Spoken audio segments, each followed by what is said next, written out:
Let's work on some impulse example problems.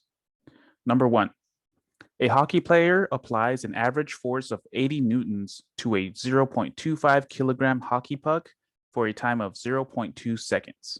Determine the impulse experienced by the hockey puck. All right, so the first thing I want to do is I want to highlight the information that it gives me, information that I can use for my equations. So let's see, a hockey player applies an average force of 80 newtons. That's pretty important. So average force of 80 newtons to a 0.25 kilogram hockey puck. So I'll just highlight a 0.25 kilogram hockey puck for a time of 0.2 seconds. And then determine the impulse experienced by the hockey puck. So I'm going to highlight this one different because this is what I'm looking for. Determine the impulse. So it could have told me to find the impulse. What is the impulse? Calculate the impulse. All those mean the same thing. Find out what the impulse is. So now I have that. I'm going to write it out. So I start with my force. That's the first one it gave me. F equals 80 newtons. The next thing it gives me is the mass. And I know it's the mass because it's in kilograms. So M equals 0.25 kilograms. The next thing gives me is time. So I know it's time, or I know it's delta T, triangle T, because it's an impulse problem. So delta T equals 0.2 seconds. And the last thing is determine the impulse. Impulse is delta P, and I don't know what that is. All right, so I have my givens and my unknowns. Next up, I want to write what equations can I use? So I have two equations I can use. I can use impulse is equal to force times delta T, or impulse is equal to mass times the change in velocity. So let's see. So I can choose based off what I already have. So I have force. I have force out of these two equations. This one has force. I have a mass. This one has a mass. I have a delta T. This equation has a delta T. And I'm looking for impulse. Both of these are looking for impulse. So this equation, I have a lot more stuff to fill this equation in than I do for this one, even though I do have the mass. So that means I can just use the first one.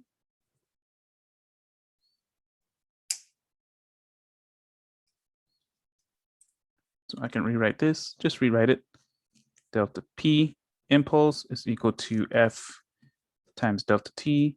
The impulse is equal to the force times the change in time. So that's my equation. I can plug in my numbers because I know what force is, 80 newtons. Delta T is over here, 0.2 seconds. If I put those in your calculator and you multiply them out, you should get 16 newtons times seconds.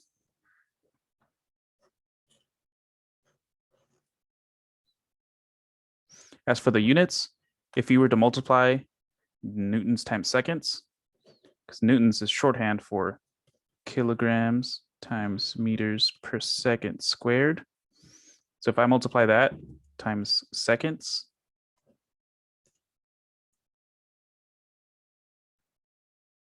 you can call that seconds over 1 because it's just seconds. This cancels out, and this cancels out. So you get left with kg times m over s. So you can either write this, just like how we do for momentum, because it's still momentum, or you can write n times s, or you could write n little s. That all means the same thing. And that's how you find number 1.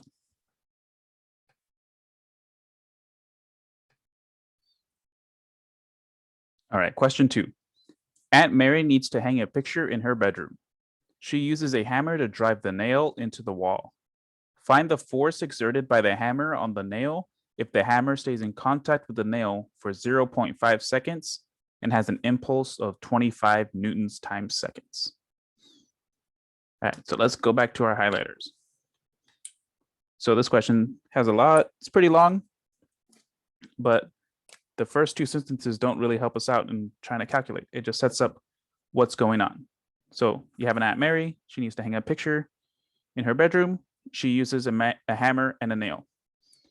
So this one starts off with what we're looking for. Find the force. So we're gonna have to find F exerted by the hammer on the nail.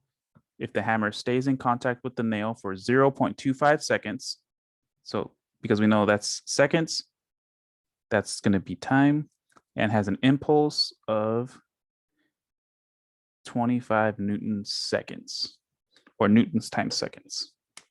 Either way works. So let's write it out. We don't know what F is. That's our unknown. Our change in time is 0.5 seconds. And we have our impulse this time. Impulse is equal to 25 newton seconds.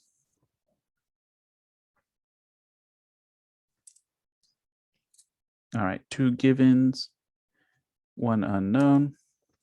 So which equation can we use? Can we use impulse is equal to force times delta t, or impulse is equal to mass times the change in velocity? Let's see, so we're looking for force. So that kind of helps us narrow it down between these. Might be this one, and we have a delta t. This one has a delta t and a delta p. So right now it's looking like the top one is the best equation to use. So let's do that.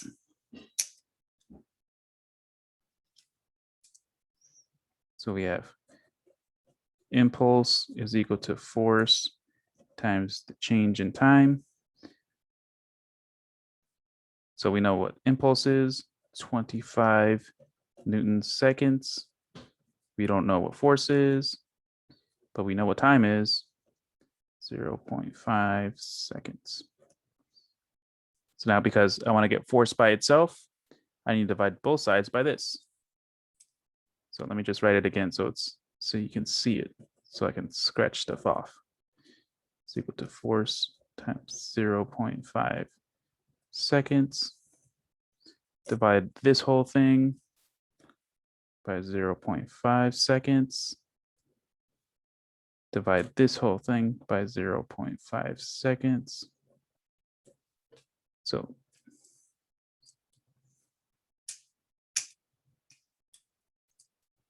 zero point five cancel, seconds cancel. This one's easy, seconds and seconds cancel. So now you just have 25 newtons divided by 0.25. So if you put that into your calculator, I'll write it out just so we're clear. So we have 25 newtons because the seconds cancel out. And what's left down here is 0.5, no seconds, no more units, is equal to F. Let's draw my arrow. F is equal to 50 newtons. And I know this is true because my units are newtons. My units are newtons, and that's force. Force is always in newtons.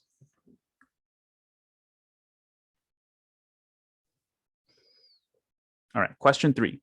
A 0.5 kilogram baseball experiences a 10 Newton force for the duration of 0.1 seconds. What is the change in velocity of the baseball? All right, so this gives us a lot in a short manner of time. So we have 0.5 kilograms. Baseball experiences a 10 Newton force for the duration of 0.1 seconds. I'll do duration. That tells you how it's going to last for a certain amount of time, and it's in seconds. What is the change in velocity? What is the change in velocity? That's what we're looking for. So highlighted, make it easy to write. So 0.25 kilograms, that's going to be mass. Sorry, I keep saying 0.25. It's 0.5 kilograms, kg. We have force, capital F, is equal to 10 newtons. And we have a time, delta T is equal to 0.1 seconds. And the thing we're looking for is delta V. What is the change in momentum? Or sorry, not change in momentum, change in velocity. That's a V. All right, so we have our three things. We have three givens, one unknown. Let's look at our equations. Let's see what's going to be the best help to find the answer.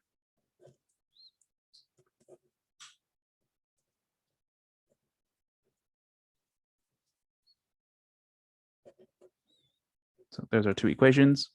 Impulse is equal to force times the change in time, and impulse is equal to the mass times the change in velocity. So let's see. So the problem gives us mass. The equation number 2 has mass. We're given a force. Equation number 1 has a force. Let me underline these. So we have a mass, we have a force, we have a time, delta T, and we're looking for a delta V. Ooh. So we have a lot. So which equation can we really use?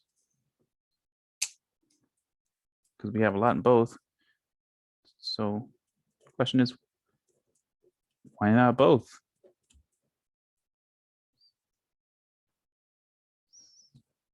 The little trick you have to use for this problem is, remember, impulse is equal to this, and impulse is also equal to this.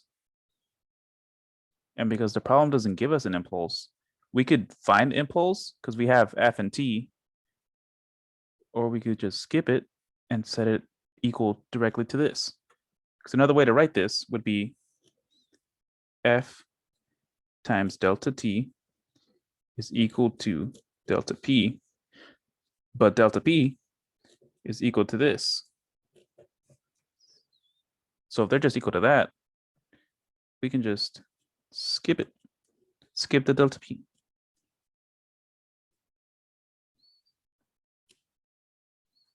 Since they're equal to each other, this is totally valid.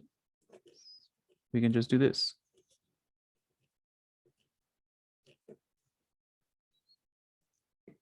Because technically we are going to find the impulse because we're going to have to multiply these together, but we don't have to write it out. This is just skipping an unnecessary step. Because now we have force, we have time, we have mass, we're looking for V. Now we can solve it. So let's go ahead and do that. So my force, 10 newtons.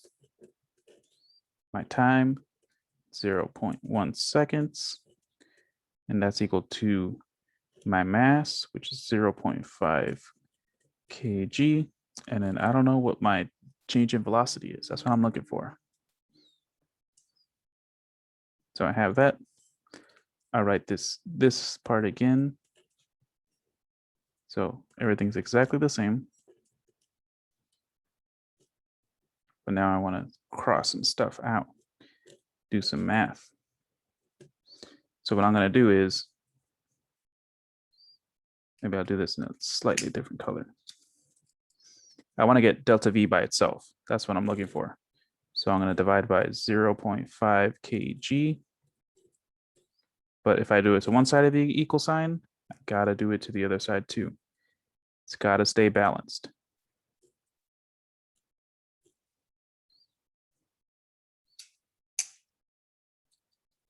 So my 0.5 cancels, my kg cancels. So now I'm just left with delta V. over here. I don't have a kg, do I? Yes, I do, but it's hidden in N. It's in newtons. So if let's take all of this and let's bring it up here because I ran out of room. But this time I'm going to write out 10. If you remember what newtons are, it's kg times meters per second squared multiplied by 0.1 seconds. This whole thing's being divided by 0.5 kg. And that's equal to delta V now because everything else canceled out. If I multiply 10, so what I can do here is I could multiply this out first, and then I can divide because it's looking a little tricky. So let's do that. 10 times 0.1, that's just 1. I have kg meters divided by seconds squared times seconds. That seconds is going to cancel. One of these is going to cancel, so now I just have meters per second divided by 0.5 kg, and this is equal to delta V. See, now I have kgs. Kgs cancel out. 1 divided by 0.5 is the same as 1 times 2 because you're dividing by a half. So that's going to be, let me bring the V on this side to make it look a little better. So delta V, I'm just flipping this. Didn't change anything. 1 divided by 0.5 is 2 meters per second. And that, my friends, is the answer to this problem. I'm looking for the change in velocity. So I need to have units of velocity.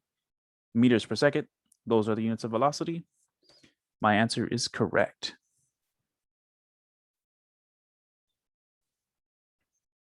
All right, question 4. A space shuttle burns fuel at the rate of 13,000 kilograms in each second. Find the force exerted by the fuel on the shuttle if in 2 seconds the shuttle experiences a change of momentum of 325,000 kilograms times meters per second.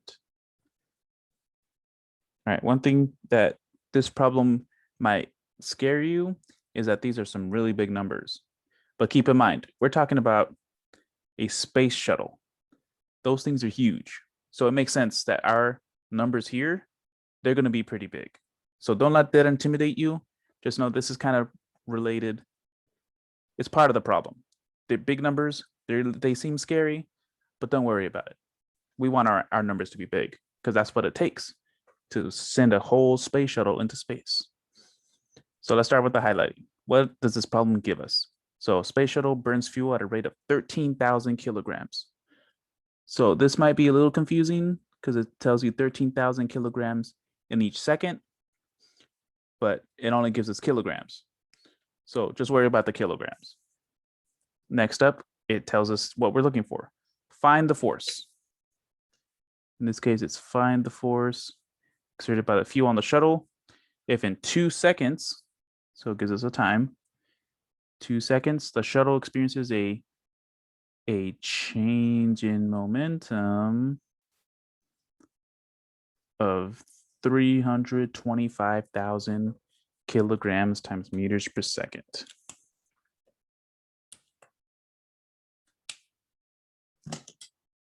So let's write out what we're given.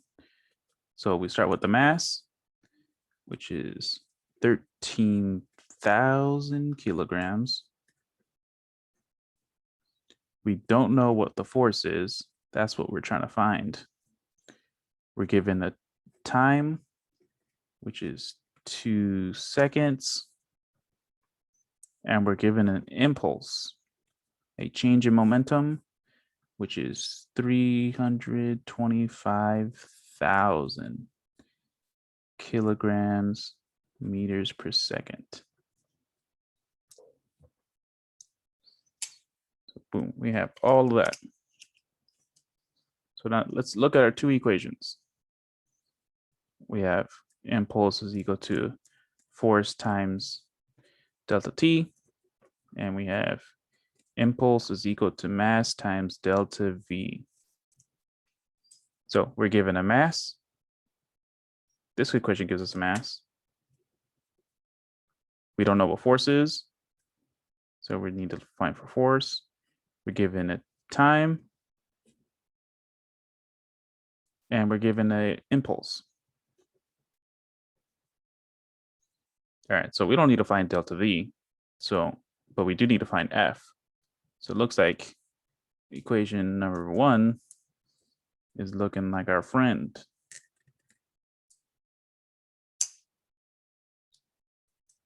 So let's go ahead and rewrite it.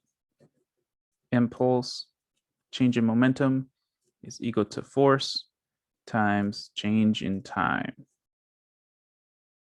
So let's start plugging stuff in. Let's start substituting. So we know what the impulse is, 325,000 kilograms meters per second.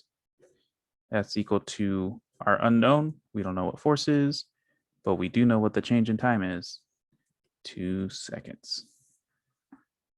So in order to get the force by itself, this time I won't make it an extra step. I'll just write it in.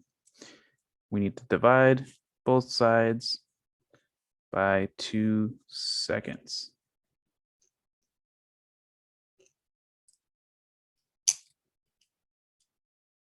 So our 2's cancel on this side, our seconds cancel.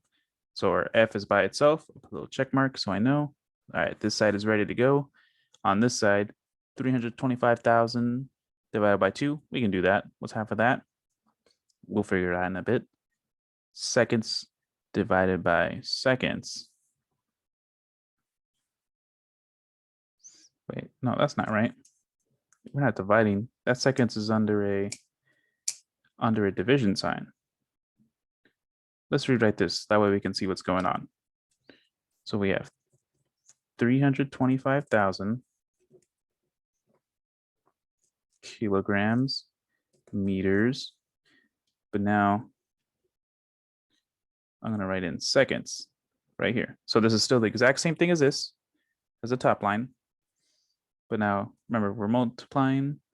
We can say it's the same thing as multiplying 1 over 2 times seconds. So if we combine that, 325,000 kilograms times meters. So that's being this whole thing's being divided by 2